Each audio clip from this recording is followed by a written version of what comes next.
Welcome to டீக்கடை kitchen. வணக்கம் friends. நீங்கள் நம்மளோட சேனலில் தொடர்ந்து நிறைய வீடியோஸ் பார்த்துருப்பீங்க.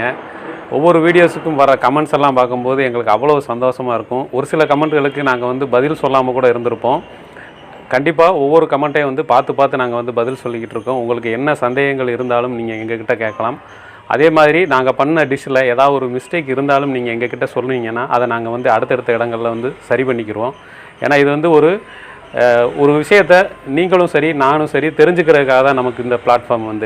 அதுக்காக எல்லாமே எங்களுக்கு தெரியும் அப்படிங்கிற மாதிரிலாம் நாங்கள் சொல்ல வரலை. நீங்கள் உங்களுக்கு தெரிஞ்ச விஷயங்களை எங்களுக்கு சொல்கிறீங்க அப்படின்னா நாங்களும் அதை தெரிஞ்சுக்கிட்டு எங்களோட கடையில் பிஸ்னஸை டெவலப் பண்ணுறதுக்கு எங்களுக்கு ரொம்ப யூஸ்ஃபுல்லாக இருக்கும்.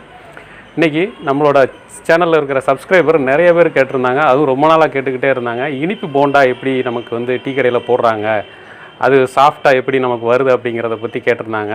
ஸோ அவங்க எல்லாருக்காகவும் உங்களுக்காகவும் தான் இன்றைக்கி நம்ம இனிப்பு போண்டா சிம்பிளாக போட போகிறோம். ஒரு 5 பேர் சாப்பிட்ற மாதிரி, ஒரு வீட்டில் ஒரு 5 பேர் சாப்பிட்ற மாதிரி இதை நம்ம இன்றைக்கி போட போகிறோம்.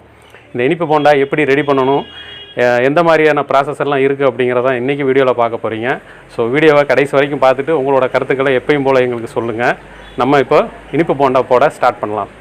இன்றைக்கி இந்த இனிப்பு போண்டா போடுறதுக்கு 200 கிராம் மைதா எடுத்துருக்குறோம். இதோட சேர்த்து ஒரு 4 ஸ்பூன் அளவுக்கு ரவை சேர்த்துருக்குறோம். அடுத்ததாக ஒரு 150 கிராம் ஜீனி எடுத்து அதை நல்லா மிக்சியில் பவுடர் மாதிரி அரைச்சி இதில் சேர்த்துக்குருவோம். அடுத்ததாக ஒரு 1/4 டீஸ்பூன் அளவுக்கு உப்பு நம்ம சேர்த்துக்குருவோம். இது கூடவே ஒரு 1/4 டீஸ்பூன் அளவுக்கு ஏலக்காவை பொடி செஞ்சு நம்ம சேர்த்துருக்குறோம். அடுத்ததாக ஒரு 1/4 டீஸ்பூன் அளவுக்கு சோடா உப்பு இதில் சேர்த்துக்குறோம். அடுத்ததாக நம்ம தண்ணி ஊற்றி பிசைகிறதுக்கு முன்னாடி நம்ம சேர்த்த மாவு ஜீனி இது எல்லாமே ஒன்றா கலக்கணும். அதுக்காக நம்ம அதை அப்படியே பவுடர் பதத்திலே மிக்ஸ் பண்ணிக்கலாம்.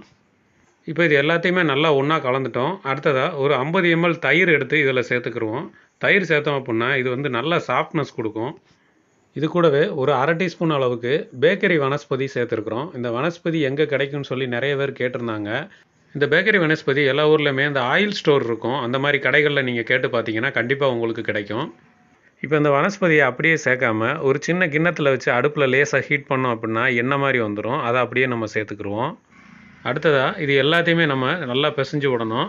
தண்ணி கொஞ்சம் கொஞ்சமாக சேர்த்து நல்லா இட்லி மாவு பதத்துக்கு இந்த மாவை ரெடி பண்ணணும். மாவு பிசையும் போது நல்லா கட்டி எதுவும் இல்லாத அளவுக்கு நல்லா அழுத்தி பிசைஞ்சு விட்றணும். தண்ணி சேர்க்கும் போதும் கொஞ்சம் கொஞ்சமாக தண்ணி சேர்த்து பிசைஞ்சுக்கிருவோம். அப்போ தான் சரியான பதத்துக்கு வரும். இப்போ நம்ம மாவு எல்லாம் பிசைஞ்சு முடிச்சிட்டோம். இந்தளவுக்கு மாவு நல்லா கட்டியாக இருக்கணும், ஒரு இட்லி மாவு பதத்துக்கு. இப்போ இந்த மாவு ரெடி பண்ண உடனே இந்த போண்டா உடனேவும் நம்ம போடவும் முடியாது, போடவும் கூடாது.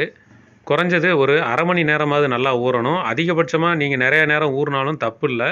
ஏன்னா அரை மணி நேரம் ஊறினா தான் அந்த மைதா எல்லாம் நல்லா ஊறினதுக்கப்புறம் நம்ம போண்டா போடுறப்போ நல்லா சாஃப்டாக கிடைக்கும். நாங்கள் இந்த மாவு ஊற வச்சு ஒரு 3/4 மணி நேரம் கழித்து தான் இந்த போண்டா போட ஆரம்பித்தோம். நம்ம ஏற்கனவே பிசைஞ்சு வச்ச மாவு திரும்ப நம்ம பிசைய வேண்டாம், அப்படியே எடுத்து கொஞ்சம் கொஞ்சமாக போட ஆரம்பிச்சிடலாம்.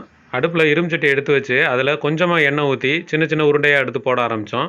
நாங்கள் சிறுசாக போட்டாலுமே அந்த போண்டா பார்த்திங்கன்னா நல்லா ஊதி போய் நல்லா பஃப்னு வந்தது. நீங்கள் வீட்டில் போட்டாலுமே கொஞ்சோண்டு எண்ணெயை வச்சு ஒரு 5 பீஸ் 6 பீஸாக கூட போட்டு எடுத்துக்கலாம். எண்ணெயும் நல்லா மிதமான சூட்டில் இருந்தாலே போதுமானது, ரொம்ப சூடு ஏற்ற வேண்டாம். நாங்கள் போட்ட கொஞ்ச நேரத்திலேயே ஒரு பக்கம் பார்த்திங்கன்னா நல்லா ப்ரௌன் கலரில் பொரிஞ்சு வந்துருச்சு. அதை அப்படியே ஒன்று ஒன்றா புரட்டி விட ஆரம்பித்தோம். அந்த கரண்டியை வச்சு நம்ம புரட்டி விடும்போதே பார்த்திங்கன்னா அது அவ்வளோ சாஃப்ட்னஸ் தெரிஞ்சது. அந்த கரண்டியை வச்சு லேசாக குத்தி கூட பார்த்தோம். ரொம்ப சாஃப்டாக இருந்தது, பன்னு மாதிரி இருந்தது. நம்ம கடையில் வாங்கி சாப்பிட்ற அந்த பன்னு மாதிரி இருந்தது. ஒன்று ஒன்றா புரட்டி விட்டுட்டு அப்படியே கொஞ்சம் நேரம் வேக விட்டாச்சு, லேசாக பொரிஞ்சு வரட்டும் அப்படின்ட்டு. இந்த ஷேப்பு நம்ம எப்படி போட்டாலுமே அந்த உருண்டை ஷேப்புக்கு வந்தது. அதுதான் ஒரு மிகப்பெரிய அதிசயம். இதில் மாவுமே நம்ம எடுத்து போடும்போது ரொம்ப சிரமப்பட்டெல்லாம் செய்ய வேண்டாம். அப்படியே கையை விட்டு அள்ளி கொண்டு அப்படியே எண்ணெயில் போட்டாலே போதும். இந்த ஷேப் ரொம்ப சூப்பராக வந்தது. இந்த போண்டா எல்லாத்தையுமே நல்லா புரட்டி விட்டு எண்ணெயிலேயே நல்லா குளிக்க விட்டு கொஞ்ச நேரத்துலேயே நல்லா பொரிஞ்சு வந்துருச்சு. நல்லா கலராக வந்த உடனே அப்படியே எல்லாத்தையுமே அரித்து வெளியில் எடுத்து வச்சுட்டோம். இந்த மாதிரி இனிப்பு போண்டா எல்லாமே சாஃப்ட்னஸ் தான் ரொம்ப முக்கியங்க. நிறைய பேர் நம்ம வீட்டிலையே ட்ரை பண்ணி பார்த்துருப்போம். ஆனால் உள்ளே பார்த்தீங்கன்னா ரொம்ப ஒரு மாதிரி களி மாதிரி கூட ஒரு சிலருக்கு வந்திருக்கும். ஆனால் இன்றைக்கி நம்ம போட்ட போண்டா ரொம்ப அருமையாக வந்திருந்தது. இந்த இனிப்பு போண்டாவை பிச்சு உள்ளே பார்த்தோன்னா நல்லா பூ மாதிரி லேயராக நல்லா அருமையாக வந்திருந்தது. சாப்பிட்டு பார்த்தோம், டேஸ்ட்டும் பார்த்திங்கன்னா ரொம்ப அட்டகாசமாக இருந்துச்சு. இது நம்ம ரெடி பண்ணுறதும் ரொம்ப சிம்பிளான வேலை தான். நம்ம கொஞ்சம் நேரத்தில் மாவு பிசைஞ்சு வச்சுட்டாலே போதும். ஒரு அரை மணி நேரத்துக்கு குறையாமல் நல்லா ஊற வச்சு இந்த மாதிரி போட்டோம் அப்படின்னா நீங்களும் ரொம்ப சாஃப்டான ஒரு இனிப்பு போண்டா சாப்பிடலாம்.